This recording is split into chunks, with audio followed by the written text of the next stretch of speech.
অনেক বড় ক্ষমতা আপনার, কয় ভুল করিস না, ক্ষমতা আমার আল্লাহ। মারহাবা কোন? এই সব ক্ষমতা কার? আমরা বলি যে জনগণই সকল ক্ষমতার উৎস। Government by the people or of the people for the people, ডেমোক্রেসির সংজ্ঞা, ঠিক কিনা বলুন? আমাদের বর্তমান গণতন্ত্রের সংজ্ঞা হলো সকল ক্ষমতার উৎস জনগণ। কথা কন না কেন? কে কে? জনগণ। অথচ কোরআন শরীফ সূরা আল বাকারার 165 নম্বর আয়াত বলছে, আন্নাল কুওয়াতা লিল্লাহি জামিআ, সকল ক্ষমতার উৎস কে? জোরে জোরে জোরে ইমানের প্রশ্ন, আরো জোরে। সকল ক্ষমতার উৎস আল্লাহ। ঈসা রুহুল্লাহ তাই বললেন, খবরদার ভুল করো না, সকল ক্ষমতার উৎস আমার আল্লাহ। বলে হুজুর ঠিক আছে, এই পৃথিবীতে আমি শান্তি করার জন্য আসি নাই, মানুষকে শান্তি দেওয়ার জন্য এসেছি। নারায়ে তাকবীর। আমার ভাইজান রে, আপনাদের খারাপ লাগতেছে কিনা জানি না, আমার সোনার নবীজি জনাবে মুহাম্মদুর রাসূলুল্লাহ সাল্লাল্লাহু আলাইহি ওয়াসাল্লাম ভাবে উম্মতের চিন্তায় সব সময় ব্যস্ত ছিলেন। হযরত ঈসা রুহুল্লাহ বলছেন, আমি নিজের চিন্তা করব না, তোমার চিন্তা আগে করব। টেস্ট করতেছি, এরা যায় নামাজি থাকলো নাকি জাহাজ হলো নাকি নৌকা হলো, দেখতে পাচ্ছি অবশ্যই আমাদেরকে বহন করবে। তুমি আস্তে করে উঠে পড়ো। উঠে পড়লেন আর বললেন, সব খবরদার, এটা কিন্তু একটা এক্সেপশনাল নৌকা। আল্লাহু আকবার কর। এখানে যদি তুমি থাকতে চাও, তোমার একটা শর্ত মানতে হবে। বলে কি শর্ত? বলে তুমি ডানে তাকাবে না, বামে তাকাবে না, পিছনে নয়, তুমি নিচের দিকে তাকাবে না, উপরের দিকে তাকাবে না, শুধু আমার দিকে চেয়ে থাকবা। আল্লাহু আকবার। ডানেও তাকাবে না, বামেও নয়, পিছনেও নয়, উপরে নয়, তোমার পায়ের দিকেও তাকাবে না। কোন দিকে তাকাবা? শুধু আমার দিকে তাকায় থাকবা। বলে হুজুর, জাহাজ পাইলাম না, নৌকা পাইলাম না, যায় নামাজ আজকে আমাদের জন্য জাহাজের কাজ করতেছে, অন্যদিকে তাকানোর টাইম নেই আমার। মারহাবা কর। অন্যদিকে তাকানোর টাইম নেই। বাস হুজুরের নির্দেশনা নিয়ে চলতেছেন, চল চল করে নৌকা চলতেছে। ওই পাশে গিয়া হযরত ঈসা রুহুল্লাহ আলাইহিস সালাম তিনি আস্তে করে ডাঙায় পা দিলেন। আলহামদুলিল্লাহ কর। উনি নেমে গেছেন, রব্বি আনজিলনি মুনজালাম মুবারাকাম ওয়া আনতা খায়রুল মুনজিলিন। তিনি নেমে গেলেন। সফর সঙ্গী চিন্তা করলো, পার তো হয়েই গেছি, দেখি তো আসলে কার উপর চড়ে পার হলাম। 2 হাতের মতো জায়গা বাকি আছে, তাহলেই পার হয়ে যাবে। হঠাৎ করে পায়ের দিকে তাকাছে, তাকানো সারা এই যায় নামাজ নামক জাহাজটা ঝপ্পত করে নদীর ভিতরে ডুবে যাওয়া সারা। আল্লাহু আকবার কর। ওই নদীর মধ্যে নামে খালি হাবু ডুবে খা, হুজুর বাঁচান, হুজুর বাঁচান, হুজুর বাঁচান। হুজুর চায় দেখেন যে ওই কেমন নদীর মধ্যে, কেন তুই উঠিকা? কাজে হুজুর শেষবারের মতো আনা পায়ের দিকে তাকাছো না। কোন বারে? শেষবারে। কয় হাত বাকি ছিল? 2 হাত। তা আমি তোমাকে আগে বলি নাই যে খবরদার কোনো দিকে তাকাবা না, শুধু আমার দিকে তাকায় থাকবা? হুজুর যা হসে ভুল হসে, আপনি আমাকে পার করেন হুজুর। কয় যে বাবা আমি তোমারে পার করবো, তার আগে আর একটা ওয়াজ শোনো। আল্লাহু আকবার কর। কি ওয়াজ? এই আমার সাথী রে, আমার সঙ্গী, সফর সঙ্গী, তোমাকে একটা ইনস্ট্রাকশন দিলাম, পথ নির্দেশনা দিলাম। ডানে বামে পিছনে ওপরে তাকাবা না, নিচের দিকে তাকাবা না, আমার দিকে তাকাবা। সারাটা রাস্তা তুমি এই শর্ত মানলা, যার কারণে আল্লাহ রহমতে পার হলে। কিন্তু যখন তুমি নিজের মস্তিষ্ক প্রসূত চিন্তা চেতনা দিয়া আমার নির্দেশনাকে ভাইলেশন করে, ওভারটেক করে তুমি হঠাৎ করে যখন পায়ের দিকে তাকাছো, নিজের মতে চলার কারণে তুমি পার হতে পারো নাই, নদীর মধ্যে ঝপ্পত করে পড়ে গেছো। এখান থেকে শিক্ষা নাও, বিশ্বের কোনো নবীর উম্মত যদি তার ব্যক্তি, পরিবার, সমাজ, রাষ্ট্র সব জায়গায় তার নবীজির অনুসরণ যদি করতে ব্যর্থ হয়, ব্যক্তিতে মানলে পরিবারে মানে না, পরিবারে মানলে সমাজে মানে না, সমাজে মানলে রাষ্ট্রে মানে না, নামাজে মানলে সুদ ঘুষে মানে না, নামাজে মানলে জিনা ব্যভিচারে মানে না, নামাজে মানলে চোরের বিচার করতে গিয়ে মানে না। আছে না নাই? জোরে কোন আছে না নাই? এইটা যদি দৃশ্য হয়ে যায় কাল কিয়ামতের কঠিন ময়দানে পুলসিরাত জাহান্নামের দাউ দাউ করে জ্বলা আগুনের উপরে স্থাপিত হবে। ওই চুলের চাইতে সূক্ষ্ম, তরবারির চাইতেও ধারালো। ওই এত সূক্ষ্ম এই রাস্তা পুলসিরাত পার হতে গিয়া গুনাহগার ওই হাত পা কেটে জাহান্নামের মধ্যে তোমার মতোই পড়ে যাবে, পুলসিরাত পার হতে পারবে না। চিৎকার দিয়ে বলেন নাউজুবিল্লাহ। কথা বোঝা গেল ভাইজান? তার মানে সব জায়গায় কারে মানতে হবে? নবীকে। জোরে কোন কাকে মানতে হবে? আরো জোরে কোন কাকে মানতে হবে? রাজি আছেন না নাই? ওই যে রুটি উদ্ধার করা লাগবে কিনা, সফর সঙ্গীকে আস্তে করে হাত ধরে তুললেন, তুলে বলতেছেন সফর সঙ্গী কি দেখলে তুমি? কয় খুব ভালো কাজ করছেন আপনি। আচ্ছা, যে আল্লাহ জাহাজ ছিল না, নৌকা ছিল না, যায় নামাজ চড়ে পার করলো আমাকে, ওই আল্লাহর এত পাওয়ার, তার নামে শপথ করে একটু বকে হাত দেখো তোমার রুটিটা কোথায়? ওই কয় হুজুর এই জন্য পার করছেন, আগে জানলে আমি আপনার যায় নামাজ চড়তামই না। আমি আপনাকে বলিনি রুটির প্রশ্ন হবে না, রুটির প্রশ্ন করলে আমি আপনার সাথে নাই। নাউজুবিল্লাহ। কয়টা রুটি? তার জন্য সত্য বলতেছে না মিথ্যা বলতেছে? মিথ্যা। আরে ঈসা রুহুল্লাহ চিন্তা করলেন ওর রিমান্ডের মেয়াদ বাড়ানো দরকার। আবার চলছেন জঙ্গলের ভিতর দিয়ে, জঙ্গলি প্রাণীরা ছুটোছুটি করতেছে। কিছু সংখ্যক হরিণ দেখলেন। এই জিজ্ঞাসা করলেন কি বলে? হাউলাইল্লা কি জানো? জাবিউ। এরা হলো হরিণ। এই হরিণগুলো দেখলাম তো এই এখান থেকে একটা হরিণ ধরে নিয়ে আসো। হরিণ ধরা হলো। হরিণ যখন নিয়ে আসা হলো বলে হরিণটা জব করো। হরিণ জব করা হলো। বলে এটা সুন্দর করে পাকশাক করো। পাক করা হলো। দুইজনে মিলে মজা করে হরিণ খাইলেন। গোস্ত খাওয়ার পরে যা থাকে তার নাম কি জানো? হাড্ডি। যেরকম কি হাড্ডি। তো সঙ্গে সঙ্গে ঈসা রুহুল্লাহ তার সঙ্গীকে বলে দেখো তো এগুলো কী দেখতেছো? কয় হুজুর এগুলো সব হাড্ডি দেখা যায়। বলে ভালো করে দেখো হাড্ডি না অন্য কিছু না হরিণ। কয় না হরিণ তো আগেই শ্বাস করছি, এটা তো হাড্ডি ছাড়া কিছু না। বলে ঠিক আছে তুমি দেখো দেখো। দেখতে থাকলেন। উনি আস্তে করে আল্লাহর দরবারে হাত তুললেন, সেজদায় পড়ে গেলেন, আল্লাহর সাথে নেটওয়ার্ক হলো। আল্লাহকে বলে আল্লাহ ওকে আমি আমার মুজিজা দেখাতে চাই, তোমার কুদরত দেখাতে চাই, আমি বলবো সঙ্গে সঙ্গে যেন আবার আস্ত হরিণ হয়ে যায়। মারহাবা কর। ঈসা রুহুল্লাহর একটা মুজিজা ছিল ইউহিল মাউতা বিইذনিল্লাহ, আল্লাহর অনুমতিতে পারমিশনে।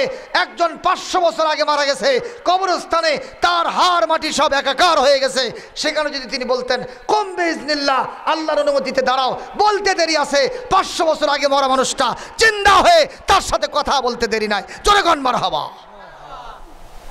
এটা নবীদের মুজিজা। আল্লাহু আকবার কোন। হযরত ঈসা রুহুল্লাহ সঙ্গে সঙ্গে তার সফর সঙ্গীকে বললেন নজর করো এখনো কি দেখা যায়। বলে এখনো তো হাড্ডি আছে। উনি সঙ্গে সঙ্গে বললেন ইয়া আইয়ুহাল হিমার ইয়া আইয়ুহাজ জাবিউ কুম বিইذনিল্লাহ, তুমি আল্লাহর অনুমতিতে যেই রকম হরিণ আগে ছিলা এখন তো হাড্ডি হয়ে গেছো, আল্লাহর পারমিশনে তাড়াতাড়ি করে তুমি আবার হরিণ হয়ে যাও। এই কথা বলতে দেরি আছে। ঈসা রুহুল্লাহ আর তার সফর সঙ্গী তাকায় দেখলেন আবার ওই হাড্ডি থেকে আস্ত আগের হরিণটা হয়ে গিয়া লাফালাফি ছুটোছুটি শুরু করে দিল। উনি জিজ্ঞেস করলেন আমার সফর সঙ্গী কি দেখলা? কয় যা দেখলাম তাতে আপনার পাওয়ার আগের চাইতে আরো বেড়ে গেছে। ওই ভুল করলো না শুদ্ধ করলো? সকল পাওয়ার যেন কার? All power for lord of the worlds, গোটা পৃথিবীর যিনি স্রষ্টা তার সকল পাওয়ার। ঠিক কিনা? আজকে রাত্রে কি আমরা বাঁচবো? গ্যারান্টি আছে? একজন বলেন যে হুজুর আজকে রাত্রে আসি, বুক টান করে দেয় কোন যে আসি। ওই হিরোকে জিরো বানাবে কে? পাহাড়কে নগর, পাহাড়কে সাগর, সাগরকে নগর কে বানান? আমিরকে ফকির, ফকিরকে আমির কে বানান? হিরোকে জিরো, জিরোকে হিরো কে বানান? কুলিল্লাহুম্মা মালিকাল মুলকি তুতিল মুলকা মান তাশা ওয়া তানজিউল মুলকা মিম্মান তাশা ওয়া তুইজ্জু মান তাশা ওয়া তুযিল্লু মান তাশা বিয়াদিকাল খায়র ইন্নাকা আলা কুল্লি শাইইন কাদির। কোরআন শরীফ সূরা আলে ইমরান আয়াত নম্বর 26 এবং 27 আল্লাহ পাক বলেন, নবীরে বলে দেন আমার আল্লাহ যাকে ইচ্ছা তাকে রাজ্য দেন, আবার যাকে ইচ্ছা তার থেকে থাপ্পড় মেরে রাজ্য কেড়ে নিয়া পথের ফকিরকে বসায়া ফুলের মালা দিয়ে সম্মান দেন। মারহাবা কন। কে তিনি? এখনো আছেন না নাই? একটু বুড়ো হয়নি? বয়স হয়ে গেছে, পার হয়ে গেছে রে। আমার আল্লাহর বয়স হয় না, আমার আল্লাহ চিহ্ন অব্যয়ক্ষয়। লা তাবদীলা লিকালিমাতিল্লাহ ওয়াল হাইয়ুল কাইয়ুম লা তাখুযুহু সিনাতুন ওয়ালা নাওম। তিনি যেমন ছিলেন তেমন আছেন, অনাদি অনন্ত কাল ধরে তিনি তেমন থাকবেন, তার কোনো পরিবর্তন হবে না। জোরে বলুন কথা ঠিক কিনা? সে আল্লাহর নামে আরেকটা বার স্লোগান দিবেন না? নারায়ে তাকবীর, নারায়ে তাকবীর। আমার ভাইজান রে, ঈসা রুহুল্লাহ বললেন, ভাই ভুল করো না, এই ক্ষমতা আমার নয়, এই ক্ষমতা আমার আল্লাহর। যাই হোক, ঠিক আছে, বুঝছি আল্লাহর। তো এখন আপনি কি বলতে চাচ্ছেন?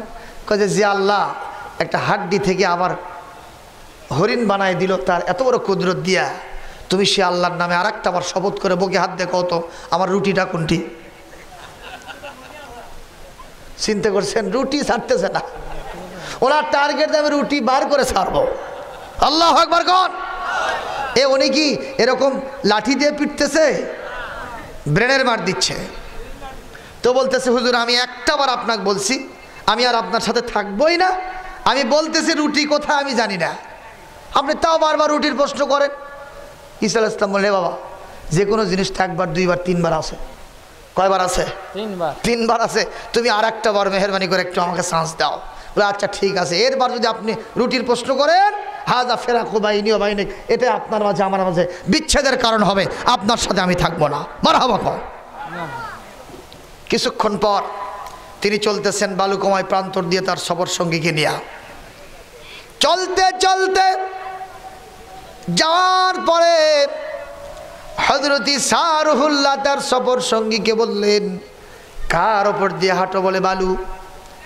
এটা বালু না খালু? কয় না বালু। সবগুলো বালু, কিছু বালু এক জায়গায় করো, অ্যাসেম্বল করো। বালিগুলো এক জায়গায় করা হলো। বলে এই বালিগুলা ভালো করে দেখো তো বালি না আর কি? কয় না হুজুর বালি। আবার দেখো, বলে বালি। আর একবার বলে বালি। ভালো কথা, খুবই সুন্দর করে তাকায় থাকো। হযরত ঈসা রুহুল্লাহ আমার আল্লাহর কাছে সেজদায় পড়ে গেলেন। ও মুসলমান, আপনি যদি দোয়া কবুল করতে চান আল্লাহকে কি দিবেন? সেজদা। সেজদা মানে নামাজ, ঠিক কিনা বলেন? নামাজের চাইতে আল্লাহর কাছে সাহায্য প্রার্থনার অন্য কোন আসল জায়গা নাই। জোরে কোন ঠিক কিনা? আল্লাহ পাক বলেন, আস্তাঈনু বিস-সাবরি ওয়াস-সালাহ ওয়া ইন্নাহা লাকাবীরাতুন ইল্লা আলাল খাশিঈন। সূরা আল বাকারা 38 নম্বর আয়াত। আমার আল্লাহ তাআলা স্পষ্ট ভাষায় বলছেন, খবরদার খবরদার, অন্য কোথাও সাহায্য প্রার্থনা করো না, মাজারে যাও না। আমাদের দেশে মাজারে যায় না? যায় না? আমি যেখানে ইমামতি করি তার পাশে একটা মাজার আছে না? কোন তো ভাই পাগলার মাজার আছে। তো আমাদের ওখানে আবার একটা সংরক্ষণ করা হয়েছে, ওখানে কাউকে ঢুকতে দেওয়া হয় না। শিরক বিদআত আমরা একটু করার চেষ্টা কম করতেছি। তো কমিটিকে আমি অনেক বুঝাই, কিন্তু ওনারা করছে দেখো আগের থেকে আছে এটা, এখন আমরা কেমনে সরাই? তো আমরা যদি সরাবার যাই জনগণ লাঠি নিয়ে আসবে। কি কথা কোন ঠিক না বেটে? তো বিধায় আমরা সরাই না, থাক ওটি। তবে আমি যখন গিয়েছিলাম তখন ওখানে মানুষ এতগুলো টাকা দিত, এখন মনে হয় তার 1/3, 2/3 1/3 এখন ওখানে আর পড়ে না। জোরে বলুন কথা ঠিক কিনা? আমি বসে আছি সেখানে, একদিন ওই পাশের রুমে একজন লোক এক জোড়া ডাব নিয়ে আসছে। ডাব দেশে করছে, হুজুর এরা পাগলা ভাইয়েরা না দরজাটা খুলে দেন তো। পাগলা হুজুরের কে? কয়ে ওটি না হুজুর, ওকে না নিয়ত করছি এক জোড়া ডাব দেবো হুজুর। কে খাবে এটা? হুজুর রাত্রে উঠে হুজুর খাবিনি। আমি স্বপ্নে দেখছি হুজুর উনি খাবে। আপনাদের বিশ্বাস হয়? কথা কন না গান। আমি বললাম ভাই বুকে হাত দিয়ে বলেন, আপনি বুকে হাত দিয়ে বলেন ভাই পাগলা হুজুর ওনার হাড় মাটি সব এখানে একেবারে একাকার হয়ে গেছে, কত হাত নিচে চলে গেছে তার খবর। আজকে আপনি মনে করলেন তিনি ওখান থেকে উঠে আবার খাবেন, এটা আপনার বিশ্বাস হলো? কয় হুজুর রাত্রের স্বপ্ন দেখছিল তাই নিয়ে আসছি, এখন উনি খাক আর যাই খাক খাক, আমি ওটা দিয়া ছাড়ব, মানে ওই যাই না দিবি তাও। এরকম মাজার বাংলাদেশে অন্য জায়গায় আছে না নাই কন? আহারে, এমন কি মাজারের নাম সম্রাট ডালসাল রহমতুল্লাহ আলাইহির মাজার, আছে না নাই? আর একজন মাজারের নাম দিছে সম্রাট শিয়াল শাহ রহমতুল্লাহ আলাইহির মাজার, শিয়াল শাহর মাজার। তো শিয়াল শাহর মাজার কেমনে হলো? ওই যে এক লোক বাজারে যাবে কিন্তু পকেটে টাকা নাই, বিবি বলতেছে তোমার চিন্তার কারণ নাই, টাকার ব্যবস্থা করে দিচ্ছি। কিভাবে? কাজে দেখো তোমার বাড়ির চতুর্দিকে সুপারির গাছ, ওখান থেকে সুপারি পারো বাজারে বিক্রি করে নিয়ে আসো, সেখান থেকে বিক্রি করে বাজার করে নিয়ে আসো, টেনশন থাকলো না। বউ স্বামী করছে যে তাহলে তুমি কয়ের তেল দিয়ে করি ভাজলে। আমি মনে করছি তোমার কাছে মনে হয় টাকা আছে, কাজে না না ওই কাম করো তাহলে কোনো সমস্যা নেই। ওই ব্যাগ নিয়ে ওখানে উঠছে, ওঠার পরে কিছু সুপারি ব্যাগের মধ্যে ভরছে, কিছু ব্যাগকে মিস করে নিচে পড়ে গেছে। তো উনি চিন্তা করলেন পরে যে নিবনি, নামে এসে দেখে যে সুপারিগুলো নিচে পড়ছে ওগুলো আবার আপনার ওই শিয়ালের পায়খানার উপরে পড়ছে।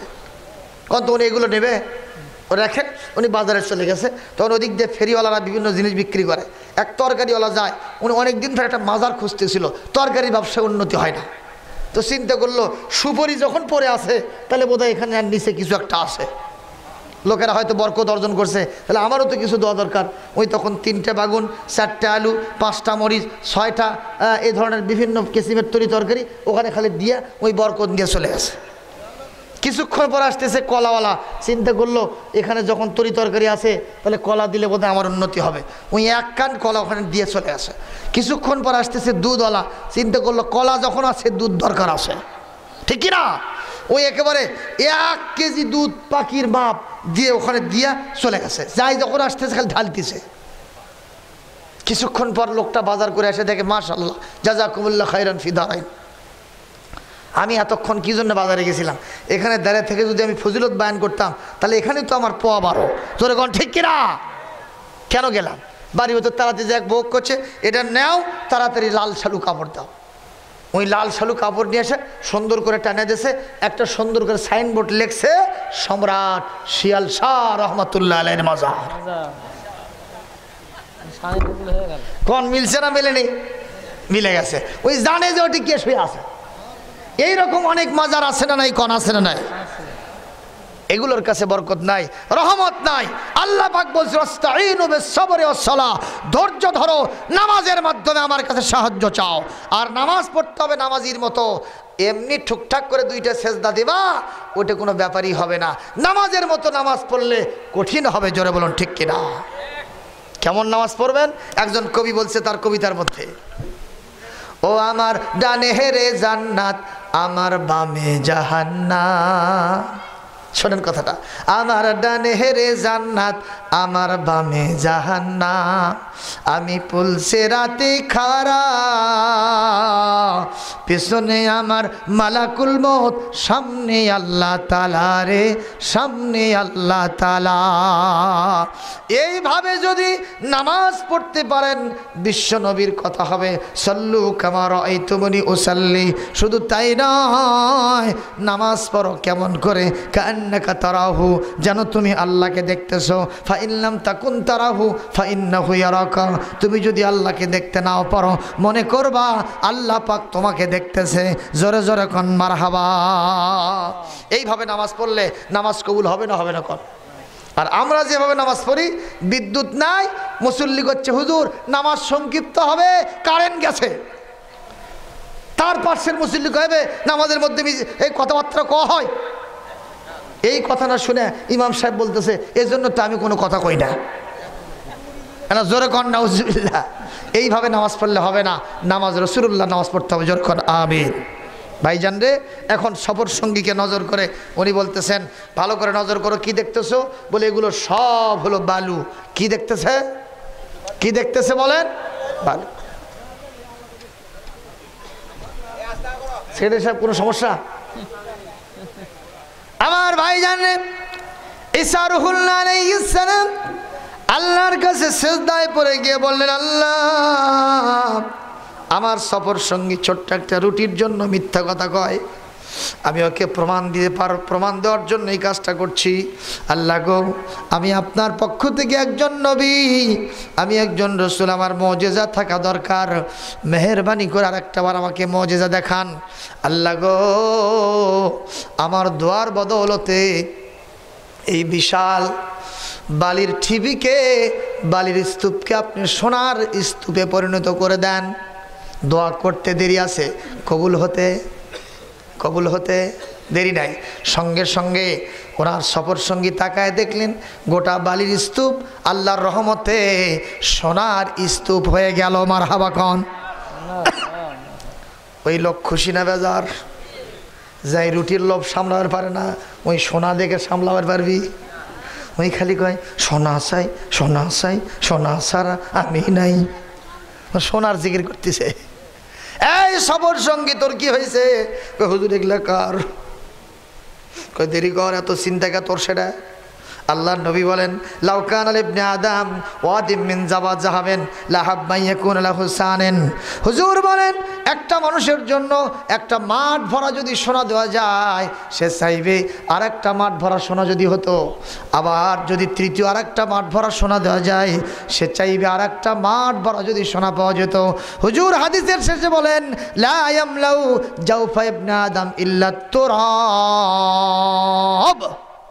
হুজুর বলেন, মানুষের এই পেটটা কবরের 3.5 হাত, ওই কবরের মাটি ছাড়া কখনো ভরবে না। আমার নবীর কথা সঠিক না ঠিক? ভাইরে, এই সফর সঙ্গী তোমার কি মন চাচ্ছে? বলে হুজুর এটা কি আমার একটু হবি না? কয় দেরি কর। ঈসা আলাইহিস সালাম তখন ভাগ করা শুরু করছে, 1 ভাগ, 2 ভাগ, 3 ভাগ। হুজুর 2 জন লোক 3 রেখা ভাগ করলেন। টার্গেট কি দেখেন? হুজুর বললেন, তোমার কি মন চাচ্ছে, কার কোনটা? বলে হুজুর একটু বলেন। বলে 1 ভাগ তোমার, আর 1 ভাগ হলো আমার। হুজুর আর একটা কার? কই দেরি কর, দেরি কর, সময় আসতেছে, দেরি কর। লোকটা খালি ডানে বামে সামনে পিছনে তাকায়, কিন্তু কোনো লোক দেখা যায় না। এটা কার? আর একটা ভাগ যদি পাইতাম, আজকের সফর আমার বড় লাভজনক হয়ে যেত। আমি রাতারাতি আঙ্গুল ফুলে কলা গাছ হতাম। যেরকম ঠিক কিনা? 1 ছিপ সোনা যদি কেউ পায়, বলুন তুমি গরিব না ধনী? আর মনের চিন্তা আমি ধনী হব, ধনী হব। ঈসা রূহুল্লাহ বললেন, ভাই রে, তোমার মন কি শুনতে চাচ্ছে? বলে হ্যাঁ। তাহলে শুনে নাও, জেনে নাও, বুঝে নাও, আর জীবনের জন্য সিদ্ধান্ত নিয়ে নাও। একটা তোমার, একটা আমার, আর তৃতীয়টা হলো তার জন্য যে আমার রুটি চুরি করেছে। সঙ্গে সঙ্গে ওই কয় হুজুর, হুজুর কি হবে? কয় হুজুর যদি কিছু মনে না করে, রুটিটা আমি খাসি। তুমি রুটি খাসো, এত দেরি করে কও কা? কয় হুজুর আগে যদি বলতাম, সর থাপ্পড় কিল ঘুষি, আপনার বদদোয়া ছাড়া আমার কিছুই ছিল না, আমি সোর উপাধি পেয়ে যেতাম। আর আজকে যখন এই মুহূর্তে যখন আমি স্বীকার করলাম এত বড় একটা সোনার ঠিপ আমার ভাগে আসলো, কাজী আমি কেন বলবো না আমি খাইছি? সত্য করে বলছি, আমি খাইছি। ভাইরে আমার, এখান থেকে আমার আল্লাহ পাক বলেন সূরা আলার 14-15 নম্বর আয়াত, বাল তুসিরুনাল হায়াতাদ দুনিয়া ওয়াল আখিরাতু খায়রুন ওয়া আবকা। আল্লাহ পাক বলেন, দুনিয়ার সামান্য নাজ নিয়ামত তোমরা সহ্য করতে পারো না, এগুলোর দিকে তোমাদের দিল আকৃষ্ট হয়, অথচ আখিরাত চিরস্থায়ী, অতি উত্তম, সে আখিরাত তোমরা চাও না। বলেন আমরা দুনিয়াকে ভালোবাসবো বেশি না আখিরাতকে চাইবো? কোনটা চাইবো? দুনিয়াতে আপনার বয়স যদি 70 বছর হয়ে থাকে, আর কত বছর বাঁচতেই চান? 80 বছর বাঁচলে আপনার মন চাইবে মরে গেলেই ভালো। ওই বয়সে আপনার কিচ্ছু করার ইচ্ছা থাকবে না, হাঁটতে পারবেন না, চলতে পারবেন না, নিজের কাপড় নিজে পরতে পারবেন না, খাওয়া দাওয়া হবে না। আর জালেল ওমর, কোরআন শরীফের ভাষায় নিষ্কর্মা বয়স, বড় জালার বয়স। এই বয়সে মানুষ নিজেই মরে যেতে চায়, জোরে বলুন ঠিক কিনা? তাহলে আর কতদিন বাঁচতে চান? আখিরাত অনন্ত জীবন, সেখানে কোনো কিছু শেষ হবে না, সব নতুন নতুন হবে। মারহাবা কোন? ওই আখিরাত যারা চায় তাদের কাছে আমার কবে জোরে নিবেদন, নবীর ভালোবাসা যারা চায়, পিতামাতা কবরে চলে গেছেন, তাদের কাছে আমার নিবেদন, আমরা এখন মাদত করবো দরুদ ইব্রাহিম পড়। আল্লাহুম্মা সাল্লি আলা মুহাম্মাদ ওয়া আলা আলি মুহাম্মাদ কামা সাল্লাইতা আলা ইব্রাহিম ওয়া আলা আলি ইব্রাহিম ইন্নাকা হামিদুম মাজিদ। আল্লাহুম্মা বারিক আলা মুহাম্মাদ ওয়া আলা আলি মুহাম্মাদ কামা বারাকতা আলা ইব্রাহিম ওয়া আলা আলি ইব্রাহিম ইন্নাকা হামিদুম মাজিদ। আমার সম্মানিত মা বোনেরা, 5 ওয়াক্ত নামাজ পড়বেন, রমজানের রোজা রাখবেন, বাড়িতে পর্দার সাথে থাকবেন, জেনা ব্যভিচার করবেন না, বেপর্দা করবেন না, আর স্বামী থাকলে প্রাণ ভরে স্বামীর খেদমত করবেন। আল্লাহর নবী বলেন, ফালতাদখুল মিন আইয়াবিল জান্নাতে শাআত, যে দরজা দেয় ইচ্ছা, আল্লাহর জান্নাতের 8টা দরজা আপনার জন্য খোলা থাকবে। জোরে জোরে কোন আমিন। আমি এতক্ষণ আপনাদের পাশরা ধরে নিয়ে ওয়াজ করলাম, এতে আপনারা মন খারাপ করছেন? না না, আল্লাহুম্মা আমিন। আলহামদুলিল্লাহি রাব্বিল আলামিন, والصلاة والسلام على رسوله الكريم وعلى آله وأصحابه أجمعين. ربنا ظلمنا أنفسنا وإن لم تغفر لنا وترحمنا لنكونن من الخاسرين. رب العالمين। রাজারামপুর কেন্দ্রীয় জামি মসজিদের উন্নয়ন কল্পে আয়োজিত আজকের মাহফিল সন্ধ্যা থেকে শুরু হয়েছিল, রাত্রি এখন প্রায় 1:01 বেজে গেছে। এতক্ষণ পর্যন্ত ওলামা হযরত বক্তব্য রেখেছেন। আমি গুনাহগার, অনেকক্ষণ যাবৎ কোরআন হাদিসের বক্তব্য রাখলাম। আমার কথার ভিতরে যত গলতি কথা, ভুল কথা হয়েছে, আমাদের স্মৃতিপট থেকে সব কথাগুলো আউট করে দেন। সহি আলোচনার উপরে আমাদের আমলের জিন্দেগি গড়ার তৌফিক দিয়ে দেন। বিশেষ করে আজকের মাহফিল থেকে যা সওয়াব দেবেন, এর হাদিয়া সোনার মদিনায় বিশ্বনবীজির রূহ মোবারকে পৌঁছে দেন। তাম পৃথিবীর মাটির নিচে যত মুমিন মুমিনাত শুয়ে আছেন, তাদের আরওয়াহ এরপরে সওয়াব পৌঁছায় দেন। খাস করে আমাদের দরদের মা, আমাদের আব্বা জান, যাদের জনমের মতো দুনিয়া ছেড়ে বিদায় হয়ে গেছেন, আব্বা আম্মার কবরগুলিকে জান্নাতের টুকরা বানায় দেন। সবাই পড়েন, রব্বির হামহুমা কামা রব্বায়ানি সগীরা। আল্লাহ তাআলা আমাদের দরদের দাদা দাদি, নানা নানি, ভাই বোন, আত্মীয়, খেসার, বেবি বাচ্চা, আমাদের এগানা বেগানা পাড়া পড়শি, অত অঞ্চল, আতরাফ, এ এলাকা, মহল্লা, গোটা দেশবাসীর ভিতরে যারা ইমানদার মুসলমান কবরে গেছেন, আমাদের নিকট আত্মীয়, দূরতম আত্মীয়, আল্লাহ দয়া করে সকলের আরওয়াহ এরপরে সওয়াব পৌঁছায় দেন। বিশেষ করে এই গ্রামের বিভিন্ন পুকুর পাড়ে, বাঁশধারে, গোরস্থানে যত আমওয়াতুন শুয়ে আছেন, সকলের আরওয়াহ এরপরে সওয়াব পৌঁছায় দেন। আজকের দোয়া মাহফিলের ওসিলায়, আজকের মাহফিলের ওসিলায় সকলের কবরগুলি রিয়াদুল জান্নাহ বানিয়ে নেন। আল্লাহ তাআলা আজকের মাহফিলে শুরু থেকে পর্যন্ত যত দান করা হয়েছে, সবগুলি দানকারীদেরকে আপনি বাড়িয়ে দেন মান সম্মান। আল্লাহ তাদের জন্য জান্নাতের ফয়সালা দিয়ে দেন। আল্লাহ তাদের যে সকল নেক নিয়ত ছিল, আজকে দানের ওসিলায় সবগুলি পূরণ করে দেন। আল্লাহ আমরা যারা অসুস্থ, আমাদেরকে শেফা আজেলা দিয়ে দেন। আমাদের বিবি বাচ্চা, আত্মীয় বর্গের ভিতরে যারা অসুস্থ, সকলকে শেফা আজেলা কামেলা দান করুন। বিশেষ করে আজকের প্রধান অতিথি দোয়া চেয়েছেন টি জামান নিকাদার সাহেব। আল্লাহ তার পরিবারের অনেক সদস্য, বাবা সহ, দাদা দাদি, নানা নানি যারা এই গোরস্থানে শুয়ে আছেন, আল্লাহ দয়া করে সকলের কবরে সওয়াব পৌঁছায় দেন, সকলকে জান্নাতের মেহমান বানিয়ে নেন। আল্লাহ এই মসজিদ কমিটিকে কবুল করেন। এই কমিটির সদস্যবিন্দু, সভাপতি, সেক্রেটারি সহ সবাইকে মঞ্জুর করেন।